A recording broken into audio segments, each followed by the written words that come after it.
You're invited to listen to Inside Schizophrenia, a new podcast brought to you by PsychCentral.com, home of the Psych Central Show.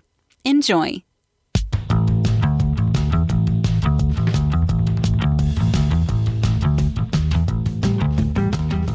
Welcome to Inside Schizophrenia, a look into better understanding and living well with schizophrenia. Hosted by renowned advocate and influencer Rachel Starr-Withers and featuring Gabe Howard. Listeners, could a change in your schizophrenia treatment plan make a difference? There are options out there you might not know about. Visit oncemonthly.difference.com to find out more about the benefits of once-monthly injections for adults with schizophrenia. Welcome to Inside Schizophrenia. I'm Rachel Starr-Withers here with my co-host Gabe Howard. And Gabe, I'm so excited about today's episode because we're going to be exploring schizophrenia in children, sometimes known also as early psychosis, childhood schizophrenia, very early onset schizophrenia, and schizophrenia childhood type. So did you get all those written down? It's amazing to me that there's all of these different names for what is essentially the same disorder. Yeah. You can understand why people are having a hard time understanding what's going on when we have 5 names for what is effectively the same thing. And has been changed over and over and confused with other disorders. And that's kind of what we're going to get into is how it's all meshed together and it's hard to tell what is what. Before we get into all of the research and the technical side, and of course, coming up later on in the show, we have an expert who's going to answer some of these questions for us. I have a question for you, Rachel. Were you diagnosed as a child? I was not. I was first diagnosed in my early 20s when things were like really spiraling out of control. When I was growing up, and I grew up in like the deep South, very religious and in the country. So it's not like I didn't really grow up around other kids like I did, but it wasn't, like a city situation. So I don't think my parents really knew how a kid was supposed to act. There were no like big warning signs with me. Did you have hallucinations when you were a child? As long as I can remember, I've had hallucinations. And the first ones were I always saw faces in things, like faces in trees, in the carpet, just in the wall, the ceiling, they would appear. And they're like always scary faces, not like happy. No happy butterflies. They were like kind of demonic, frightening creatures, which goes back to being in the religious South. When I did tell people about it, they'd be like, oh, well, that's Satan manifesting. And I'm like, oh, okay. Yeah. You told adults, hey, I'm seeing scary, evil, demonic faces. And they were just like, that's normal. Yeah. I think it probably freaked them out. Or they just thought, hey, this little kid is just really imaginative. And you've been sitting in church listening to the preacher holler for the past 2 hours about hell and brimstone. Of course, everyone's probably seeing scary demons. Religious stuff aside, how do you know the difference between a child's imaginary friend and a child's hallucination? I know lots of children who have imaginary friends who do not have schizophrenia. Oh, absolutely. And I think growing up, it kind of freaks some people out that they don't know how to deal with it. Like if your kid is coming with an imaginary friend and you're like, oh, okay, we'll play along. But when do I stop playing along? When is my child too old for this? The same thing, like, when is my child too old to believe in Santa? So now my kid's hitting 13 and they're still talking to somebody imaginary. Maybe this is bad. You raise a really good point because some of this, the tooth fairy, the Easter bunny, Santa Claus, we want children to be fanciful. They always see and hear and do things that the rest of us don't as part of their imagination, as part of normal development. So now you're a parent and you suspect. So now you Google to try to get some help for your child. What will they find? So scariest thing, when I was researching this episode, I Googled childhood schizophrenia. And the first thing that comes up is the Wikipedia link. And it's a picture of a child holding a gun. Like, I got so mad. If you would have been on Twitter at the time when this happened, I just went on a little Twitter rampage of this is stigma and ridiculous because it's like a little 10-year-old holding a gun at the camera.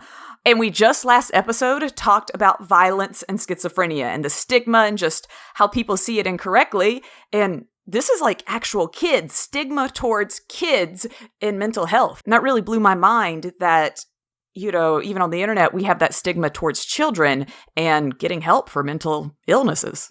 And this puts parents in a very peculiar situation because they're going to look at this picture of a 10-year-old with a gun, and then they're going to look at their own child, and they're going to think, well, all I have to do is make sure that my child's not violent. Ipso facto, my child does not have schizophrenia. In today's times, we have the situations of so many school shootings, and I feel like you have two sides of the parenting. You have the one side that's going to be overprotective and, oh my gosh, I don't want this to happen. And then the other side, like, I don't want to say anything and have my child labeled. So it's either, I think, go crazy and get help or don't get any help at all. That's really an interesting point that you make, that because of the stigma surrounding this, people are afraid that if they suspect that their child might have schizophrenia, they'll get labeled as such even if they don't. So people will become fearful of their child. Maybe their child will lose friends or social connections or standing in school, things that their child needs to develop normally. If they suspect their child has schizophrenia and they're wrong, they'll put their child back a little bit. And that, of course, is assuming that parents recognize it at all. How did your parents react to that, knowing that even though you were symptomatic as a child, they did nothing? What was that like? Ooh, I've actually never asked them that, because that sounds like a really sad question, Gabe. Why would I put my parents on the spot like that? I was a little weird kid, and I think all kids are weird, though. And I was the first child, and I don't blame them or anything, because I feel like they were amazing parents, and Rachel's acting weird. Let's go outside and play, and that'll help her. So I had a very awesome childhood and things. It's awesome that it all turned out okay, but you and I both know that it doesn't always turn out okay. No. Sometimes waiting too long can lead to not so great outcomes. We're talking about society not helping people who are sick. And I had a family situation where my mother pretty much worked from home, my father worked full time, and it was just me and my little brother.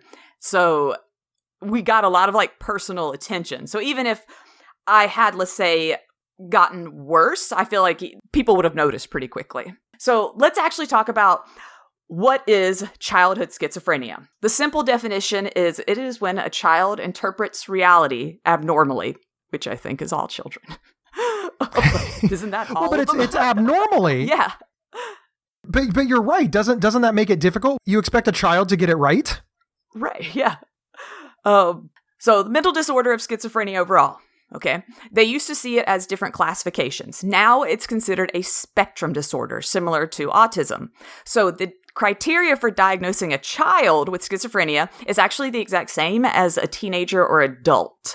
So early onset of schizophrenia is ages 13 to 18. And if it occurs between age 7 to puberty, it's childhood. So I think that's the issue too, is we got okay, well, which one is it?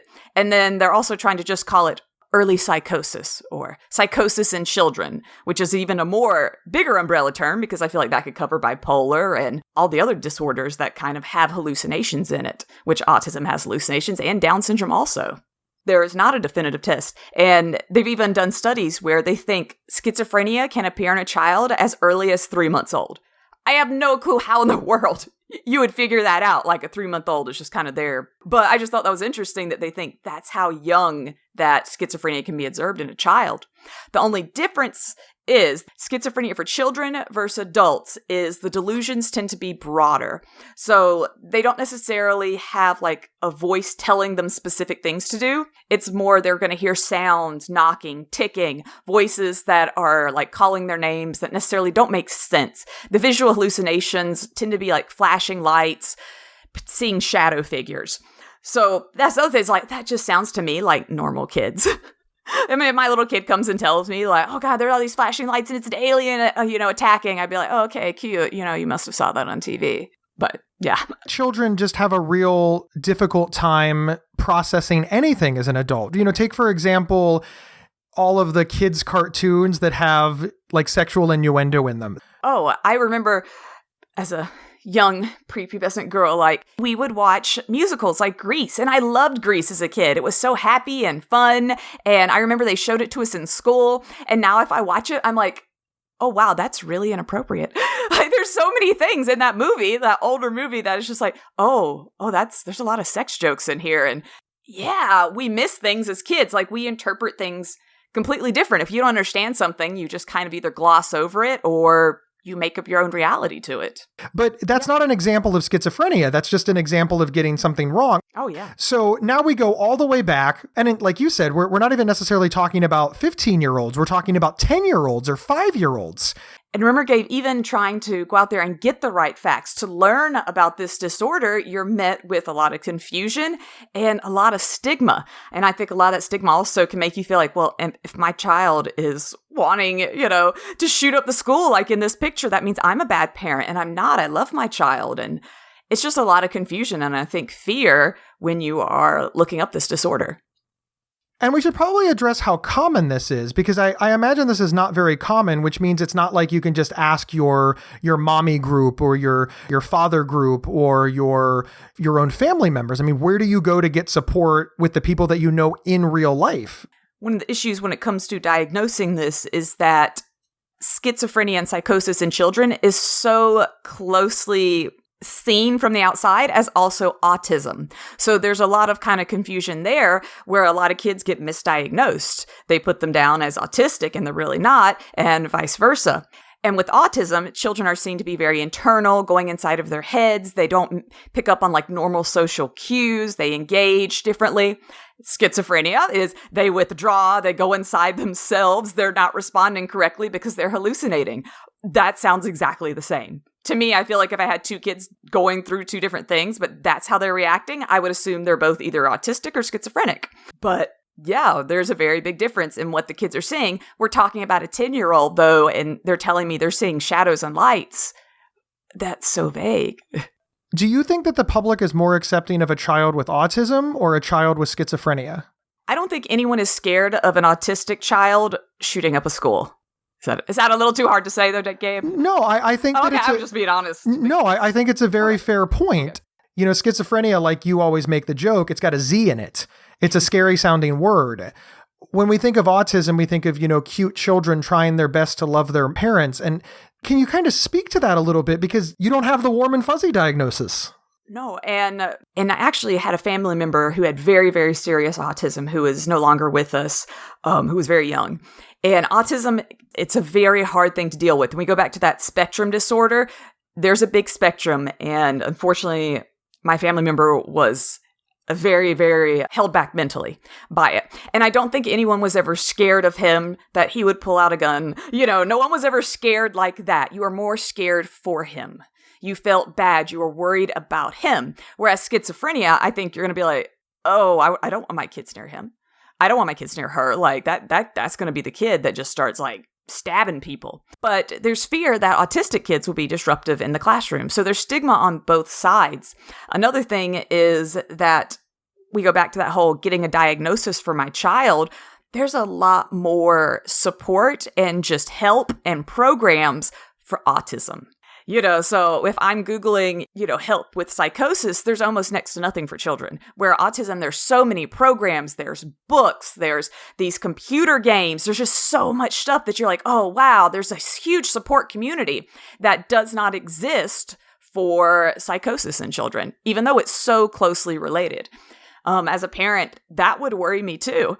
I'd be like, well, if I have to get a diagnosis, how about the safer one? Even if it's wrong, I would get a lot more help.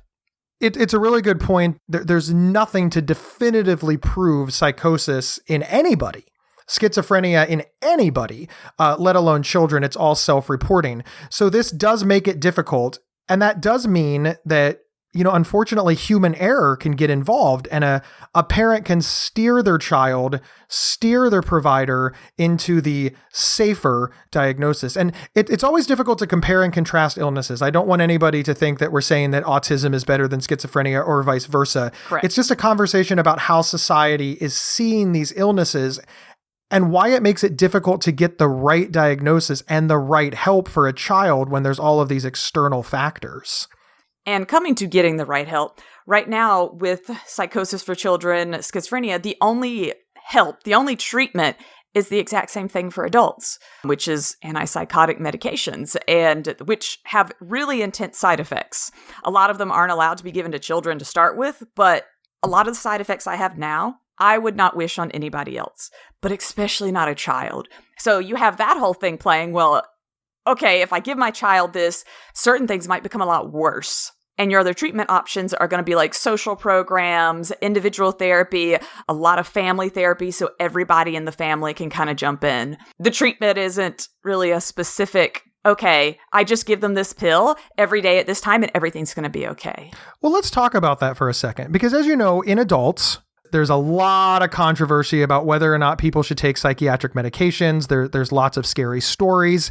And now we're talking children.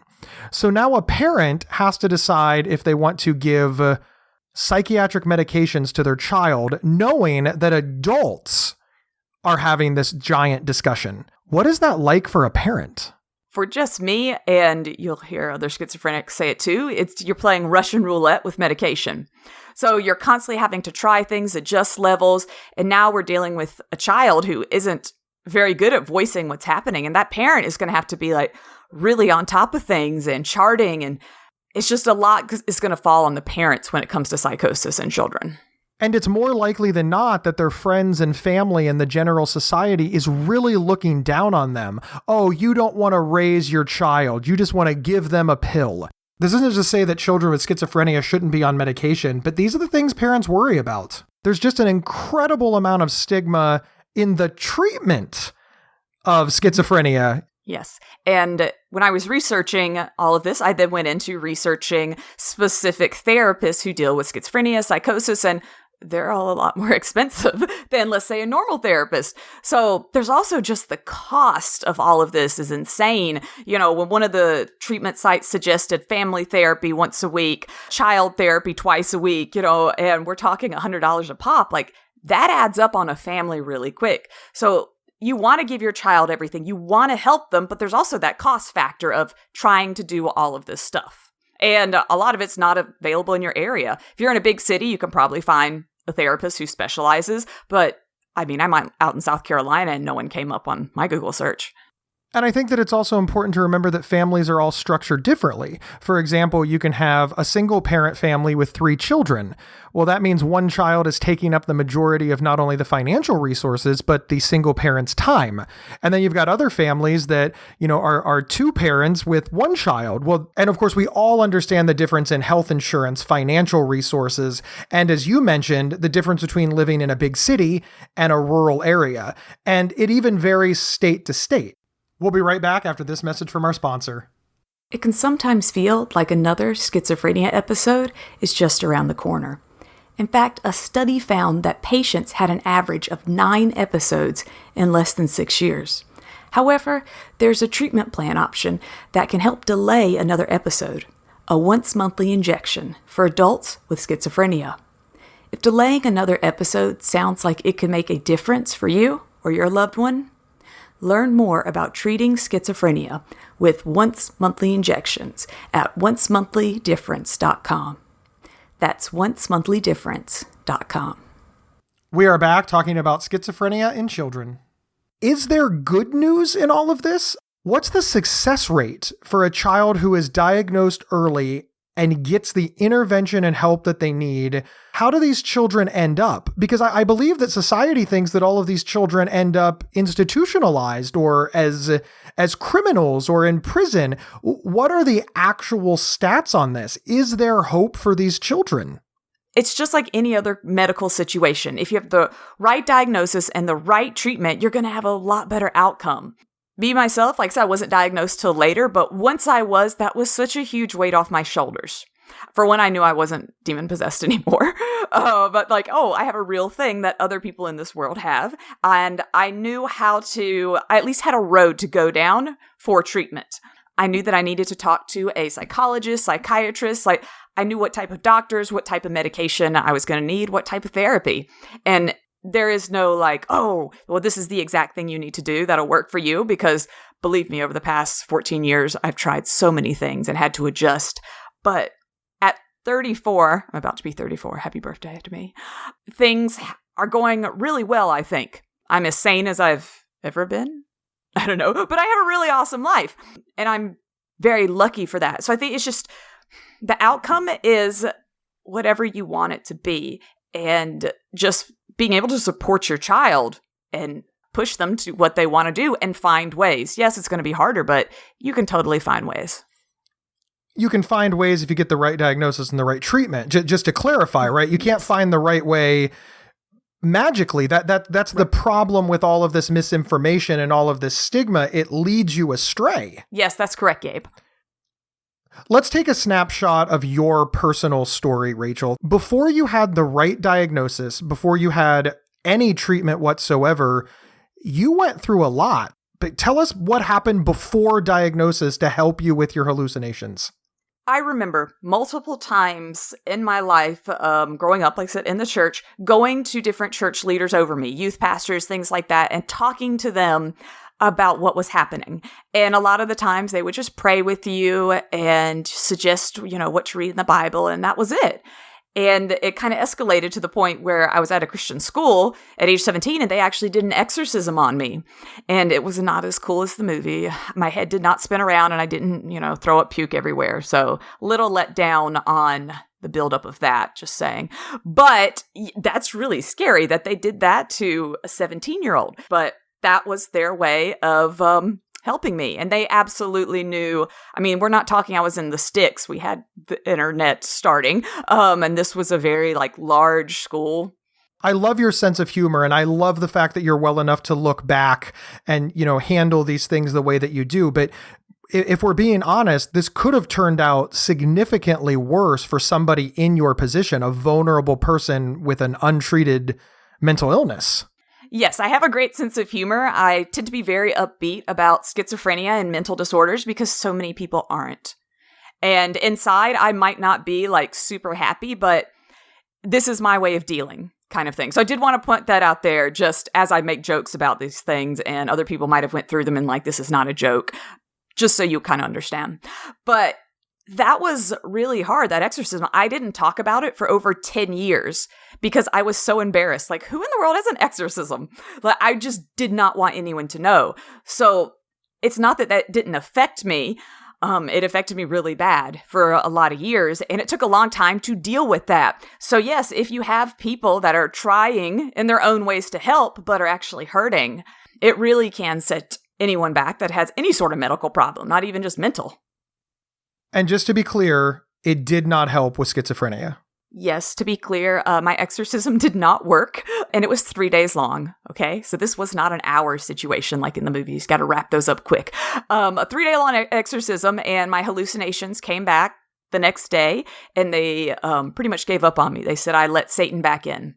Okay, so there was a lot of blaming of the person who was sick, and none of this, and I don't think you think so either. We're not trying to shame religion or shame religious people. This is just an example of where people didn't understand, and they used what resources they had available, but they did the wrong thing. They didn't use a medical-based model to treat you because you didn't have a diagnosis and they didn't know what to do. Now, let's compare that to what happened when you got to a doctor.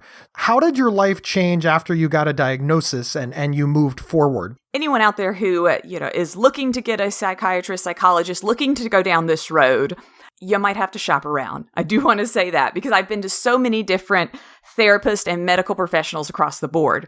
And you do have to find one that works for you. But the good thing is that you at least have a game plan.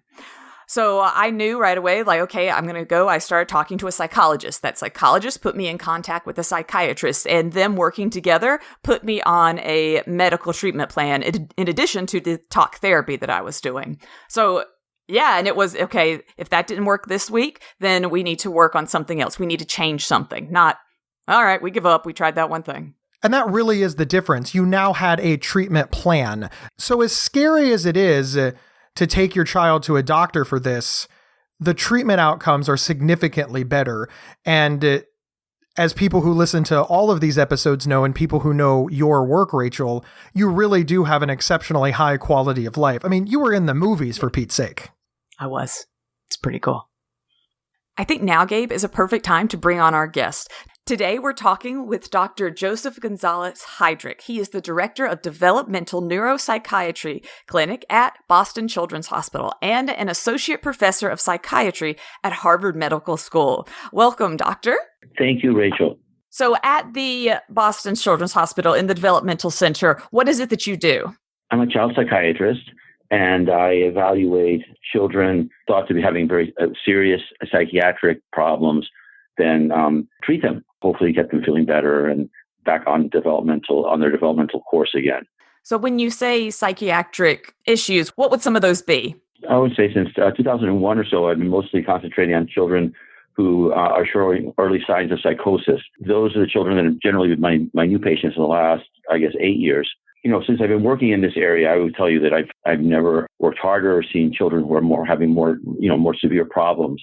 And yet sort of the partnership with the families and the kids themselves is really very strong. We're all pulling together, trying to help them feel better. And also I'm involved in research to try to understand, why this is happening to them and find ways that are more effective than what we have now to really get them back, feeling better and back on, the developmental trajectory.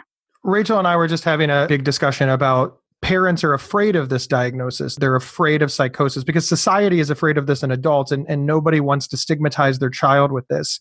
Are you seeing that in your practice where parents are rejecting the diagnosis or not wanting to work with you or are fearful of it? Actually, by the time the kids come to see me, often the parents are looking for an answer and have felt blamed or blown off by the professionals often before that. And part of that is because psychosis in children is very confusing and difficult.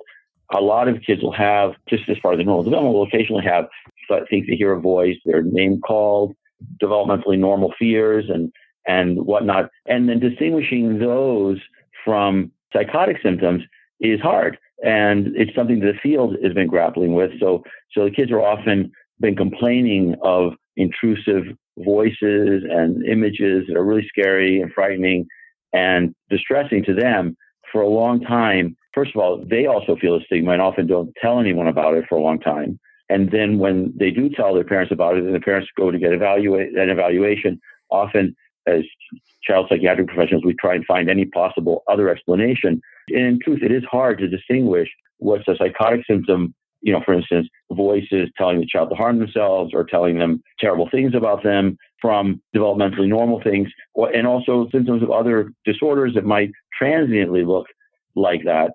So childhood schizophrenia is narrowly defined to look exactly like the adult, late adolescent, early adult onset illness is rare in children, but children having psychosis that's impairing and distressing is still rare, but much more common than schizophrenia.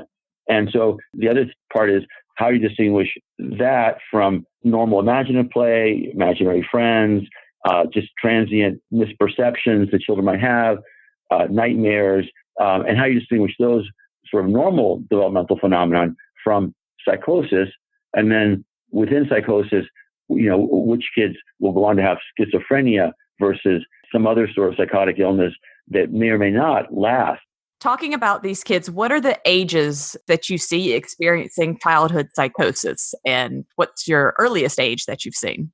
Typically, the kids that we've been getting referred to us, because we've been concentrating on very early onset. So in about 20% of people with schizophrenia, and probably psychosis in general, will have their first clear psychotic episode in adolescence after the age of 13 and probably closer to 16, 17, 18. And those are called early onset. And that's about 20% of everybody with this problem. Very early onset, which would be under the age of 13, is much rarer. And we've been concentrating on those kids because they've been getting referred to us here at Children's Hospital. So I've been mostly seeing kids who have the onset before the age of 13.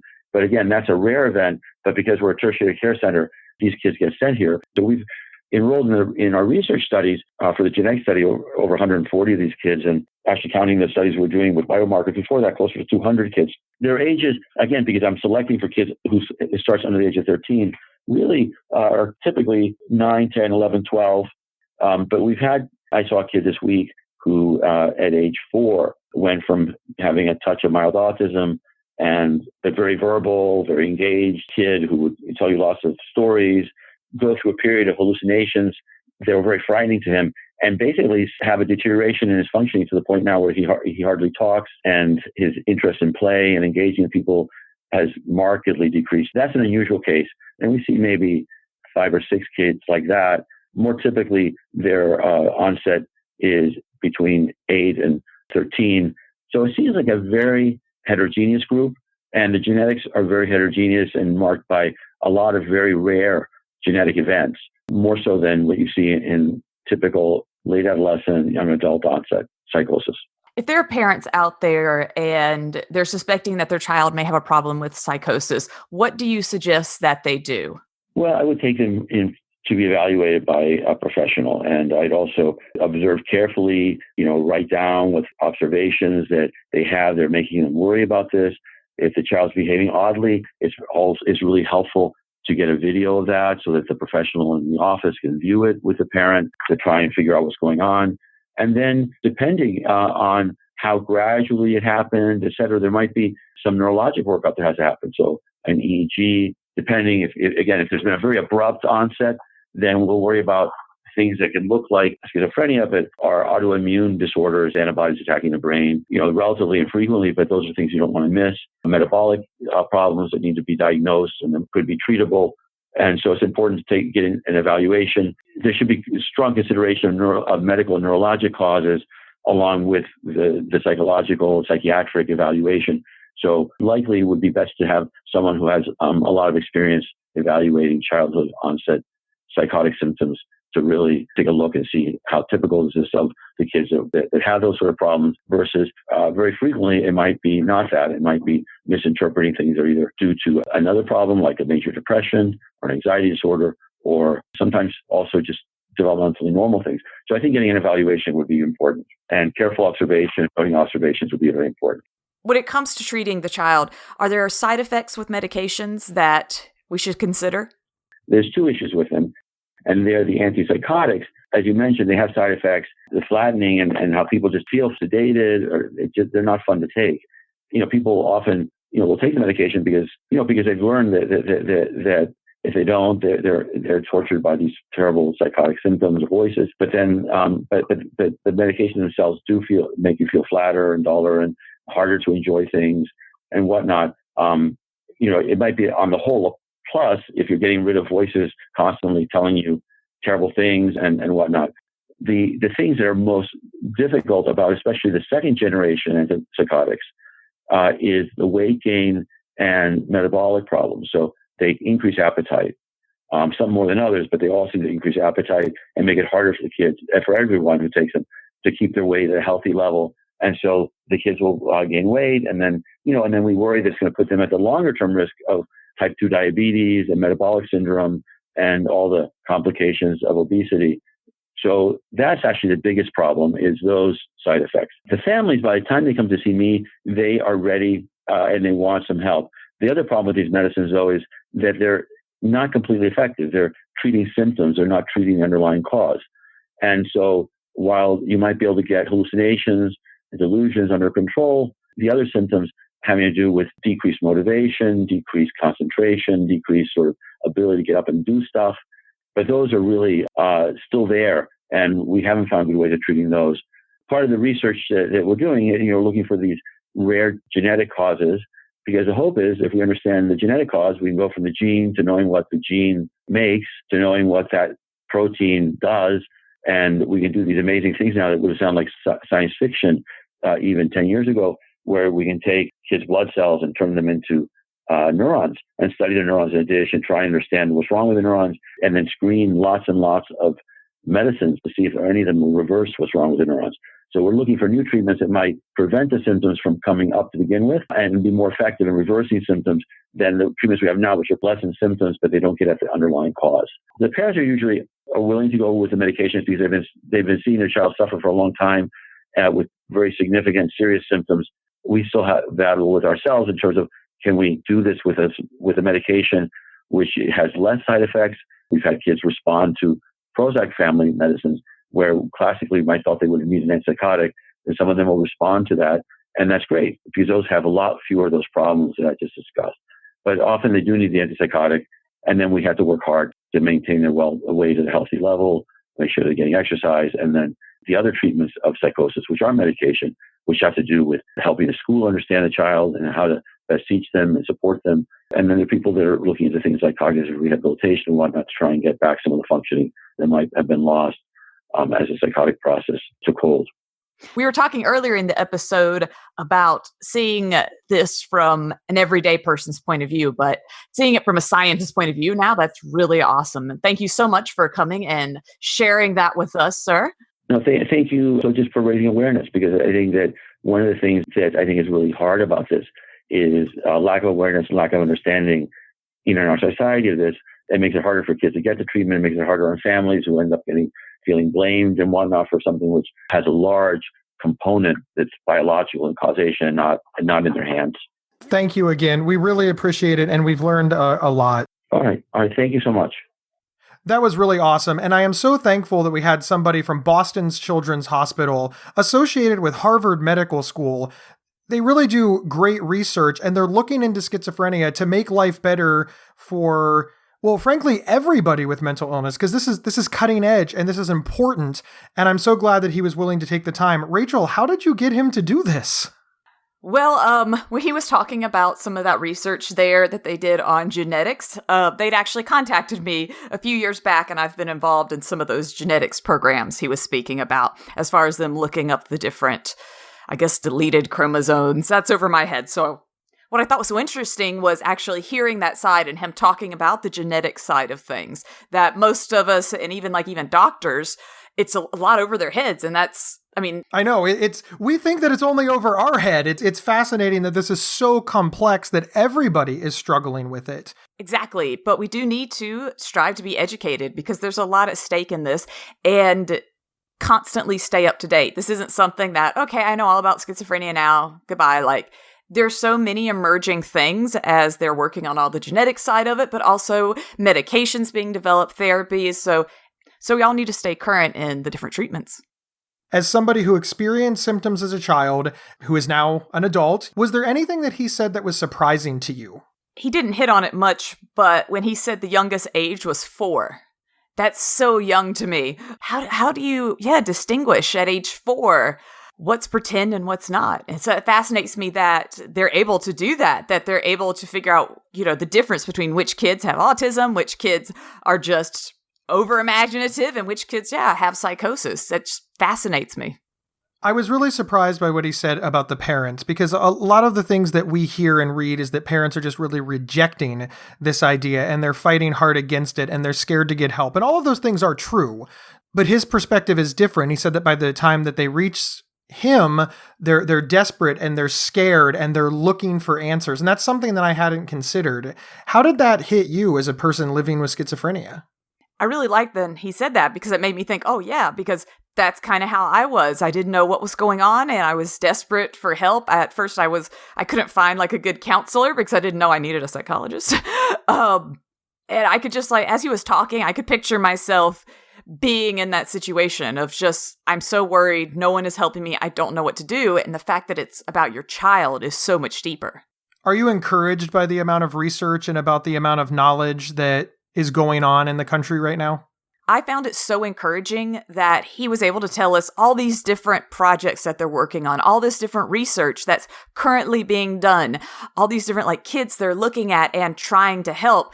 That's incredible to me. And that gives me so much hope. A lot of times when you do get the diagnosis of schizophrenia or another mental illness, it's just oh no, your world is ending. And it's just a lot of fear. And I just like that he had so much hope for the future, where this was all going. It wasn't, him talking about the research. It wasn't oh, well, give up, guys. But it was just things you're finding out that are different, that are new. And I love that. So how I'm being treated right now could be completely different in 2 years. Who knows what could happen? And that's so encouraging to me.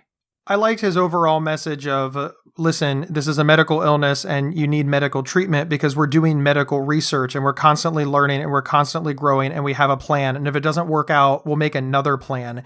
And I think that's very, very important, especially for people wrestling with whether or not to have their child diagnosed or to see a doctor. I really hope that people can listen to that and really hear that there's so much going on, and the outcome is Rachel Starr's life right now. The outcome is adults living well in spite of their illness.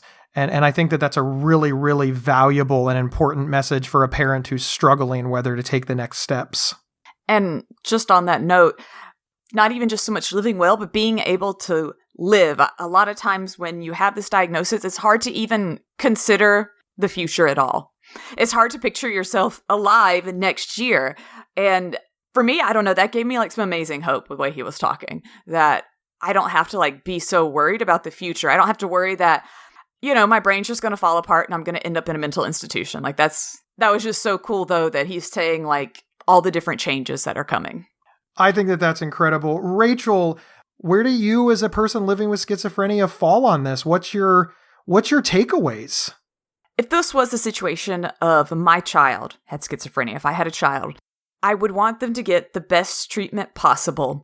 And I would strive to help them in any way. I personally would still want them to have an amazing, awesome, cool, normal childhood. I wouldn't want to just be like, okay, well, I'm dropping you off at the hospital. See you in 6 months. But for me and people out there who might be scared of getting a diagnosis, you can get a diagnosis. You do not have to tell the world. I do know we're on a podcast about it, but you can keep it quiet, but don't let the stigma and the fear hold you back from getting your child help or getting yourself help. Thank you everyone for tuning in to this month's episode of Inside Schizophrenia. Subscribe, like, and share this episode on social media. My name is Rachel Starr, and I will see you next month. Inside Schizophrenia is presented by PsychCentral.com, America's largest and longest operating independent mental health website. Your host, Rachel Starr Withers, can be found online at rachelstarlive.com. Co-host Gabe Howard can be found online at gabehoward.com. For questions or to provide feedback, please email talkback@psychcentral.com. The official website for Inside Schizophrenia is psychcentral.com/is. Thank you for listening, and please share widely.